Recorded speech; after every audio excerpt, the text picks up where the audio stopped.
चंदन एक बड़ा बिजनेसमैन था।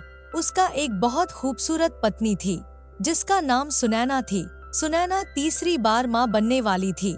इस बार तो उसने दिन रात भगवान से यही प्रार्थना करती है कि हे भगवान, मुझे इस बार एक बेटी देना। इसी तरह समय बीतता गया और सुनैना का डिलीवरी हो जाती है। तभी उसे पता चलता है कि उसको बेटा हुआ है। यह सुनकर सुनैना बहुत दुखी हो गई। उसे बड़ा चाव था कि उसके यहाँ पर एक बेटी हो। जब वह अस्पताल से घर आती है, इसमें दुखी होने की क्या बात है? भगवान की यही मर्जी। एक बेटी हो जाती तो मेरे अरमान पूरे हो जाते। पहले से 2 बेटे तो थे ही हमारे पास। सुनैना की बात का चंदन के पास कोई जवाब नहीं था। उन्हीं के यहाँ पर सीता नाम की एक नौकरानी काम करती थी, जो उनके यहाँ पर काफी समय से काम कर रही थी। वह इस समय 9वें महीने से गर्भवती थी। उसके पति का निधन पिछले महीने एक कार एक्सीडेंट में हो गया था। तब सुनैना ने उसे बहुत हौसला दिया और उसे यह तक भी कहा कि उसे चिंता करने की जरूरत नहीं है। एक दिन सुनैना का ड्राइवर भागता हुआ सुनैना के पास आया। मालकिन, सीता को अभी हॉस्पिटल लेकर जाना पड़ेगा। अच्छा, तो जल्दी से गाड़ी निकालो और साहब को भी बता दो और मैं भी तुम्हारे साथ आती हूँ। सीता को अस्पताल लेकर जाते हैं, जहाँ वह एक बहुत ही प्यारी सुंदर बेटी को जन्म देती है। सुनैना जब उसकी बेटी को देखती है तो बस देखती रह जाती है। तुम कितनी भाग्यशाली हो सीता, तुम्हारे यहाँ बेटी पैदा हुई है। देखो तो कैसी चांद सी सुंदर बेटी है। आप मुझे भाग्यशाली कह रही हैं मैडम। बेटी को जन्म दिया। बेटी के जन्म से पहले उसके पिता का देहांत हो गया। मैं तो यह सोच सोच कर परेशान हो रही हूँ कि इसे पालूंगी कैसे। बड़ी हो जाएगी तो इसकी शादी भी करनी होगी। तब इतना पैसा कहाँ से लाऊंगी? मुझ गरीब पर तो भगवान ने दोहरी मात दे दी है। सुनैना सीता को घर ले आती है। सीता की कही हुई बातें सुनैना के दिल को लग गई थी।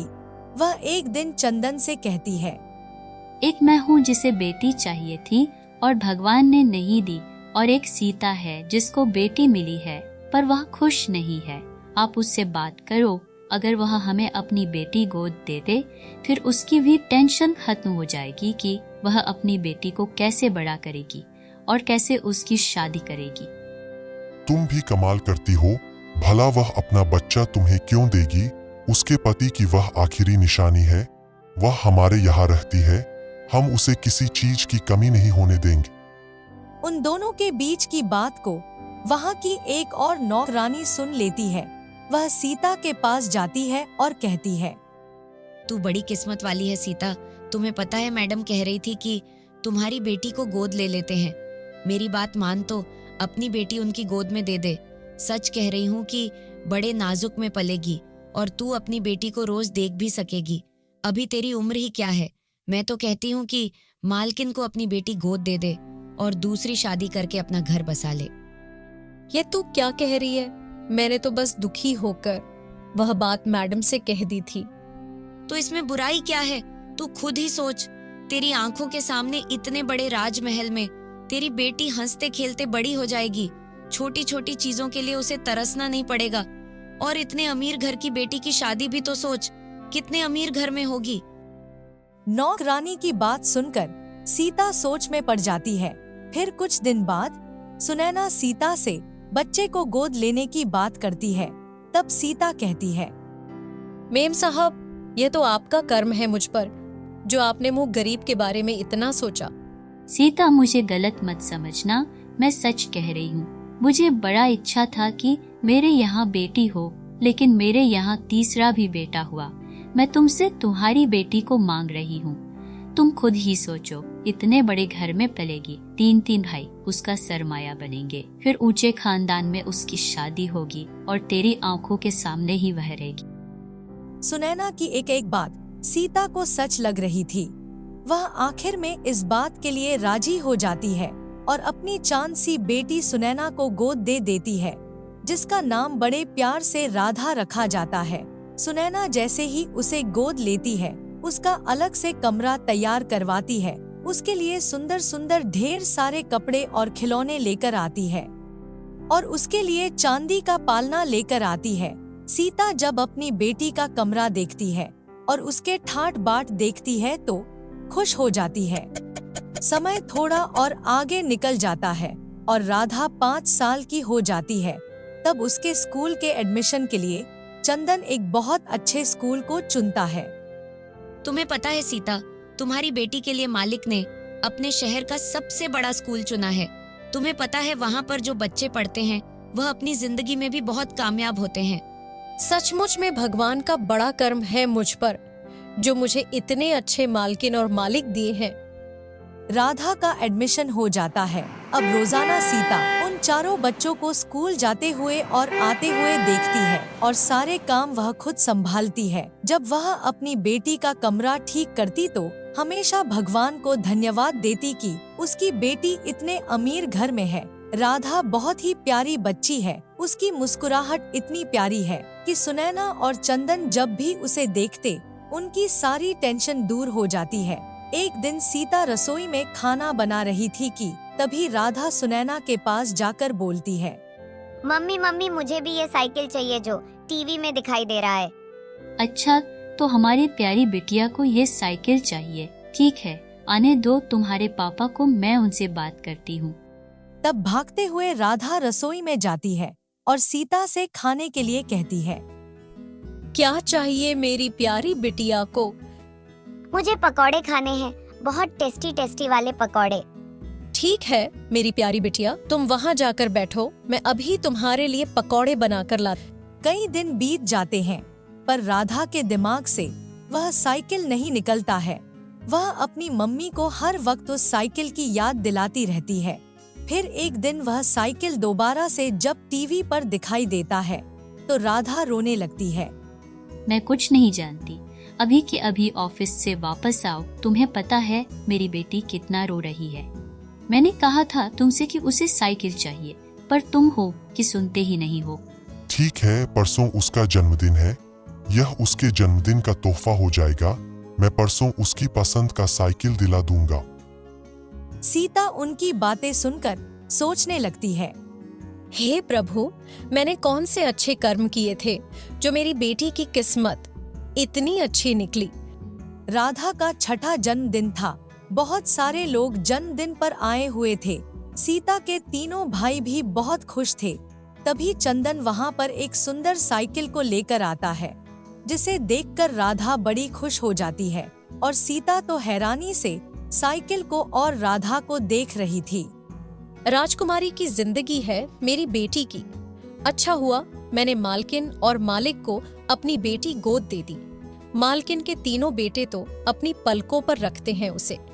देखते ही देखते कुछ साल गुजर गए और राधा और उसके तीनों भाई अब जवान हो चुके थे। अब तीनों भाई अपनी बहन का बहुत ख्याल रखते। आने जाने के लिए राधा के साथ हमेशा कोई ना कोई भाई साथ रहता। बड़े भैया, किसी दिन तो मुझे अकेले जाने दिया करो। जब देखो साया बनकर मेरे आसपास मंडराते रहते हो। क्योंकि मैं नहीं चाहता मेरी फूल सी नाजुक बहन को बाहर की दुनिया की नजर लग जा। बस करो भैया, हमेशा मेरा पहरा देते रहते हो।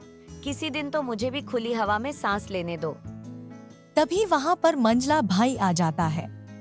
राधा, तुम हमारी इकलौती बहन हो और हम तुम्हें पहरा में नहीं रखते हैं, बल्कि हम चाहते हैं कि हमारी बहन सारी दुनिया घूमे फिरे, लेकिन उसे आंच ना आ।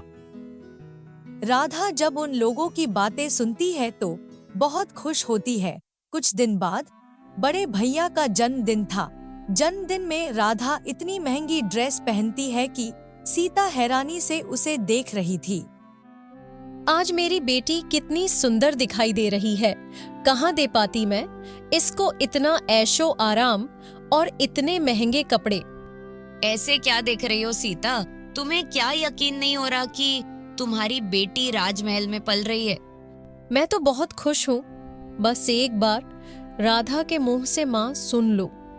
ये क्या सपना देख रही हो? क्यों उसे बताना चाहती है कि तू उसकी माँ है?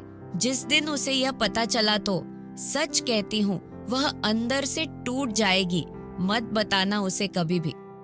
सब कुछ बहुत अच्छा चल रहा था कि तभी एक दिन राधा अपने छोटे भाई के साथ छत पर थी। तभी दोनों भाई बहन में किसी बात को लेकर कहासुनी हो गई। छोटा भाई जैसे ही राधा को पकड़ने के लिए भागता है, राधा छत की छोटी दीवार पर जाकर अपना बैलेंस खो देती है और नीचे गिर जाती है। गिरते ही वहाँ के नौकर उसे देख लेते हैं।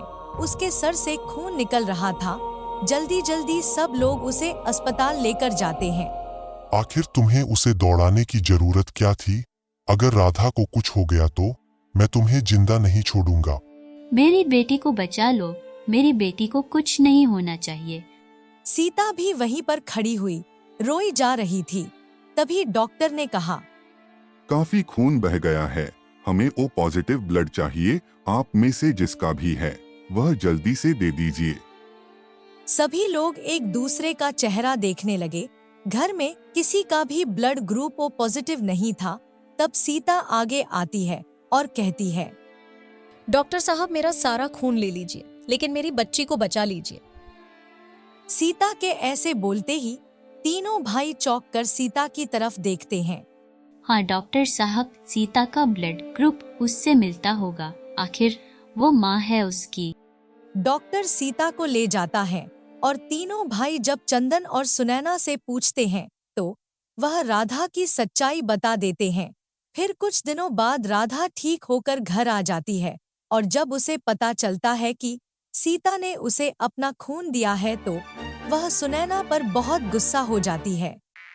मम्मी, ये मैं क्या सुन रही हूँ? सीता नौकरानी ने मुझे खून दिया है। आपने ऐसा कैसे होने दिया? एक नौकरानी का खून अब मेरी रगों में दौड़ेगा। सीता वहाँ पर सफाई कर रही थी। बाकी सब नौकर भी थे। यह सुनकर सीता की आंखों में आंसू आ गए। मेरी बच्ची, तेरी जिंदगी हमारे लिए बहुत कीमती थी और तुम्हारा ब्लड ग्रुप भी तो ओ पॉजिटिव था और सीता का भी, इसलिए तुम्हें उसका ब्लड दिया गया। एक नौकरानी से खून लेने से तो अच्छा होता कि मैं मर जाती।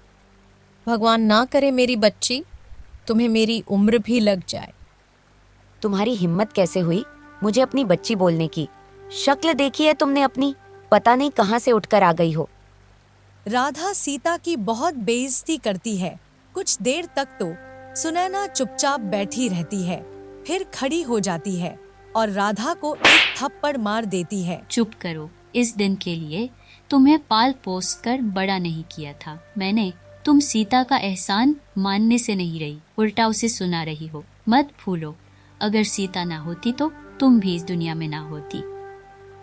क्या मतलब है मम्मी आपका इस बात से?